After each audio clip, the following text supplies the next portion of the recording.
The phantom miners of Black Hollow Mine. Deep in the heart of the Appalachian Mountains lies Black Hollow Mine, a forgotten place shrouded in mystery and death. The mine was once the lifeblood of the nearby town of Whitlock, providing jobs for hundreds. But in 1932, a disaster struck, trapping 33 miners deep underground. Despite desperate rescue attempts, the mine was sealed, and it was said that the spirits of those lost never found peace.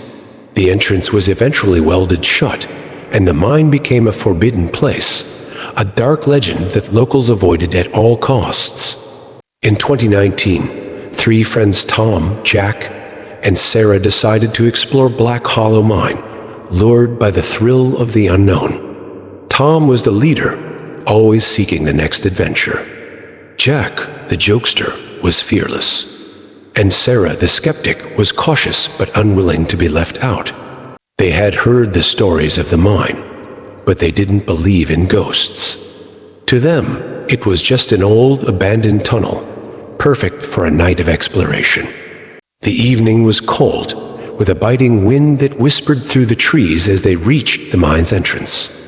The rusty gates, once a barrier between the living and the dead, now stood ajar, creaking eerily in the breeze. "This place is straight out of a horror movie," Jack said with a grin, his voice echoing slightly in the still air. "Let's just get this over with," Sarah muttered, pulling her jacket tighter around her. "I don't like it here." Tom adjusted his backpack and gave them both a reassuring smile. "Relax, it's just an old mine. We'll be in and out in no time." The 3 friends turned on their flashlights and stepped inside. The air grew colder, almost oppressive, as they moved deeper into the tunnel. The light from the entrance quickly faded, swallowed by the darkness that seemed to cling to them like a living thing. The walls were damp, the ground uneven, and every sound, every footstep, every breath echoed eerily, amplifying the silence. As they ventured further, the tunnel opened into a large chamber. The ceiling loomed high above them, supported by rotting wooden beams that groaned under their weight. Old mining equipment lay scattered across the ground, rusted and forgotten.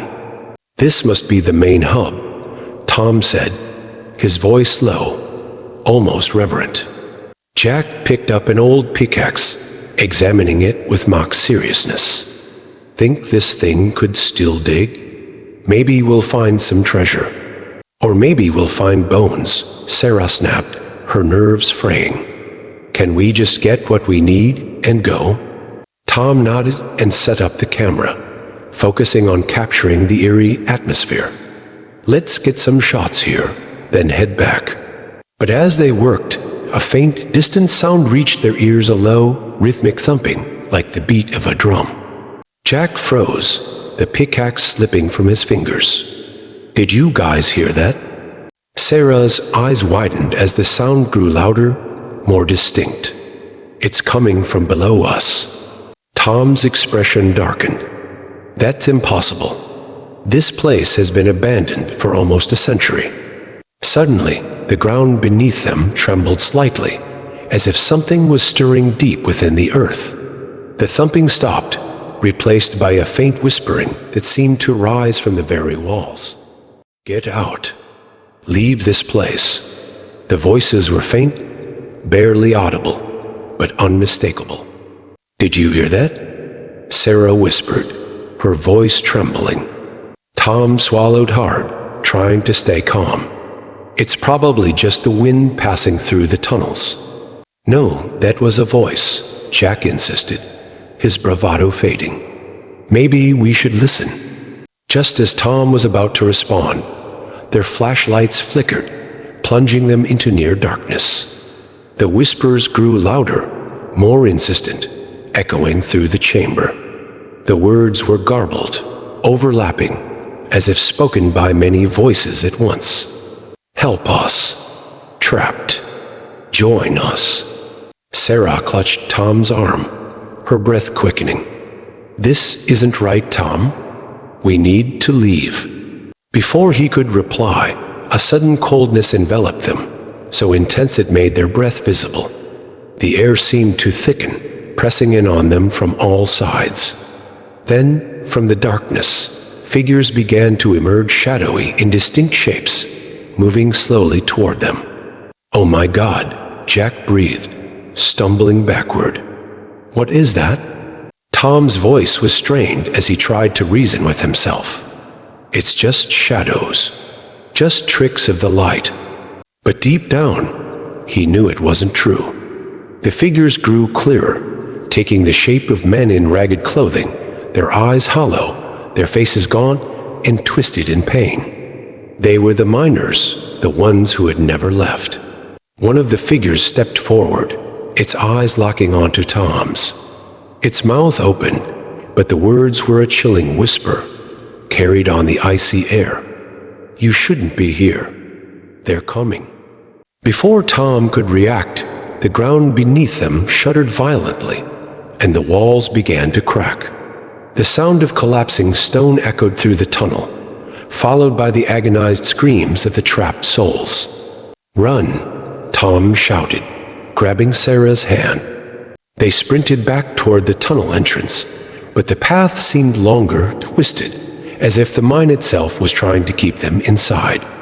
The figures pursued them, their whispers turning into wails of despair. Jack tripped and fell, his flashlight skittering across the ground. As he scrambled to his feet, he saw one of the miners reaching out to him, its hand skeletal, its eyes pleading. "Don't leave us." Panicking, Jack screamed, "Help! It's got me." Tom and Sarah turned back, their faces pale with terror. They saw Jack struggling, his body half immersed in shadow as the figure clung to him. Tom grabbed Jack's arm, pulling with all his strength, but it was as if the darkness itself was pulling Jack in. "Let go of him," Tom yelled, his voice cracking.